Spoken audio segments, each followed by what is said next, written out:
Welcome back to Fire Emblem Echoes, Shadows of Valentia. So, time to get attacked immediately. I told you this would happen. I told you. Anyway, we're skipping this fight because it's just one guy summoning, and as it turns out, defending this fort is really boring, and nothing interesting happened. So here's me just killing this man. You came to the wrong neighborhood. You're just a single guy. I am the neighborhood. I have zombies. These are the zombies of all the people you killed when you were here. Strength is useless without the skill to guide it. Wink. Skill improves accuracy. Anyway, we took his wallet. Careful if you tell that to Atlas, he'll get mad. The skill improving accuracy thing, not the wallet. Atlas doesn't care about money, I don't think. Or other people's property rights. That didn't take long. He's not that kind of Atlas.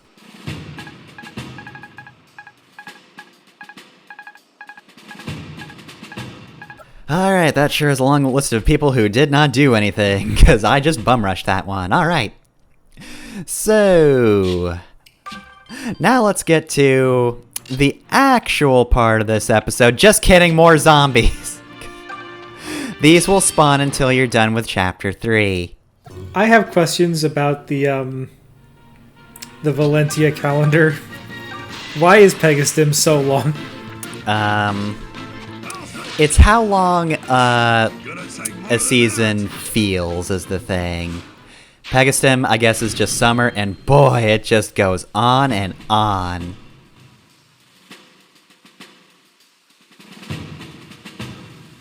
Over already?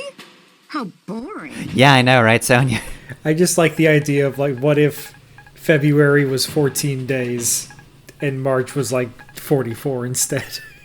March never ends. March never ends.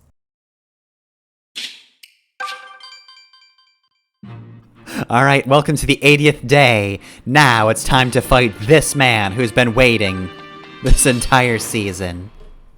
What if we just decided to get rid of July and August and just roll them into June? Thus restoring The valley approach. the, like, numbered months at the end, since September is actually the 7th month and all that. Temple. Take heart, everyone. It's just that June lasts forever now. Aye, but are you? Oh, please, a Sup? mother. It's What are me, a million forces Blake. doing all the way out here? Pray think on it for a moment. I'm sure the answer will come to you. I don't think this is Patrick Seitz, but this sounds like somebody who's trying to go for a Patrick Seitz. Aye. Is Patrick Seitz... Yeah, he's in this. So I can only assume that they just heard Patrick Seitz recording. It was like, well, I could do that. I could totally do that. Ignorance is a pitiable thing. Aye, so it is. Doubly so when it's the very mother who's responsible for your suffering. That's right. Supposed to mean It's God's fault. Got him. Why waste time explaining when you're about to be dead like all the rest?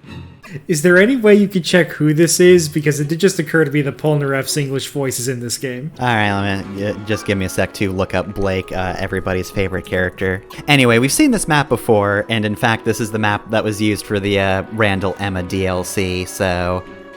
You know how this works, except this one's a lot easier, even though Blake is here with his Shadow Sword, which he'll regain HP if he kills somebody. However, this is your cursed weapon, so it can also hit you instead.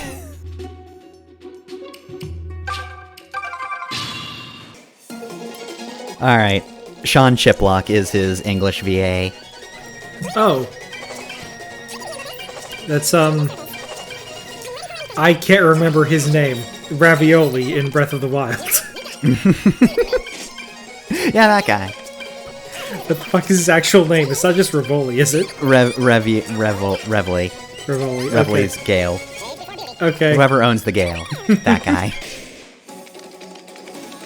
So, this is going to be a very short and simple chapter, so I figured, I had a topic I didn't really know where to fit in anywhere else. I'm going to start it with a bit of a tangent. Hey, so remember that side quest where somebody wanted ingredients to make cookies?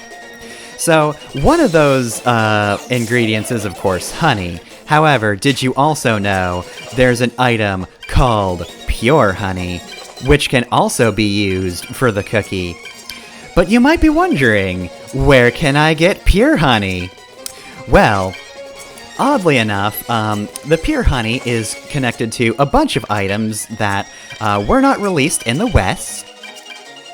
I'll tell you the prominent two items, and hopefully you can guess where you had to go to street pass these items into your game from Japan. So, there was the 7 sword and the 11 shield. Japan's infatuation with 7-Eleven will never not make me smile. It's so corporate, but in a way that's just kind of funny. So welcome to capitalism. There was a tie-in with 7-Eleven. You could go and spot pass at 7-Eleven to get various items. The 7 sword and 11 shield are basically items that boost your stats between turns 7 and 11. So if you're wielding the sword, it doubles your might. The shield will increase your defense and resistance, 4 defense, 3 resistance. There are also a bunch of random food items as well. Again, pure honey is one of them, and you can use that as an ingredient. I like the idea that you have to go to 7-Eleven to get the higher quality ingredients. No shade, but come on. Let's be honest about ourselves here. You're not going for quality, you're going for random crap that you just realized you needed. And also, sweet, sweet items in Fire Emblem Echoes Shadows of Valentia. But yeah, I just found that funny.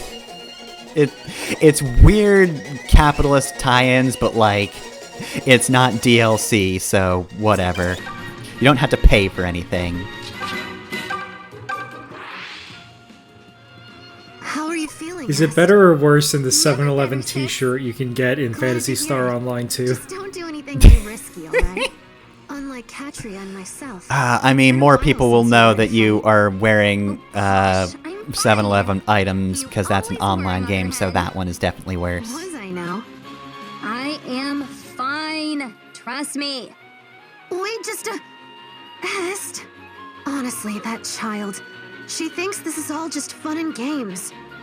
I wish there was a Street Pass character. I wish that you could just get a 7-Eleven manager in your game. Coincidentally, also named Blake. His stats are just terrible. He's a joke character. They're all 7s and 11s, and they can never improve. He doesn't gain experience because he's not a fighter. Why do you have him out here fighting battles? He should be managing his local 7-Eleven. Every level up, they flip a coin, and if it's heads, that stat stays at 7, and if it's tails, it goes to 11. You look at his stats and you see all 50% and you're like, oh, that's really good. No. That's not your standard 50%. Not what that means.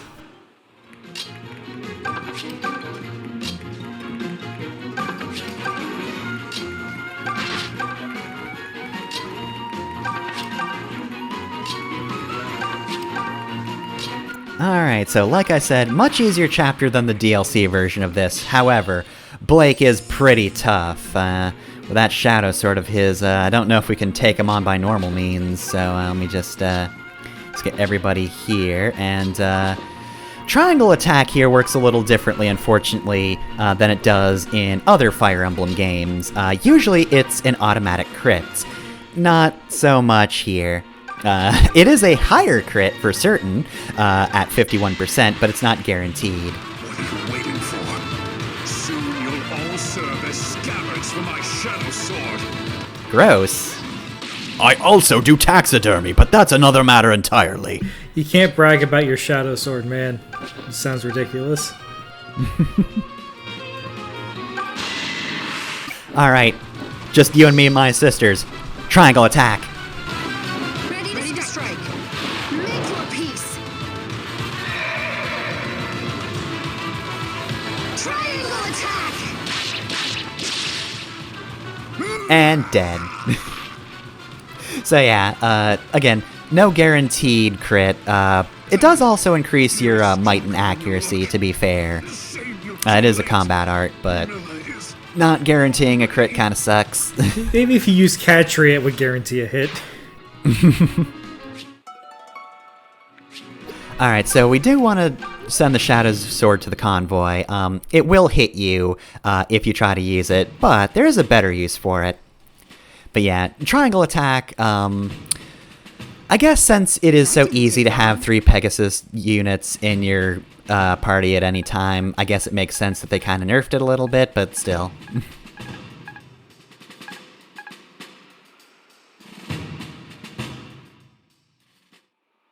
Dang it. I hate it when they die right before they say something important. Before I die, I just have to say, What was he about to spill this? Rosebud. I don't Fuck know. you. Whatever That'll it keep him was, guessing. I don't like it. We must hurry to the temple.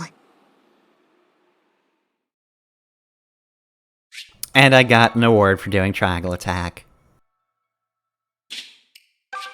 Well, there we go. That was a pretty short episode, but next time on Fire Emblem Echoes, we're going to the Dragon Shrine, and there's also a whole lot of other stuff we'll be doing, so... yeah, we're just gonna leave it off here. Let me have an easy one.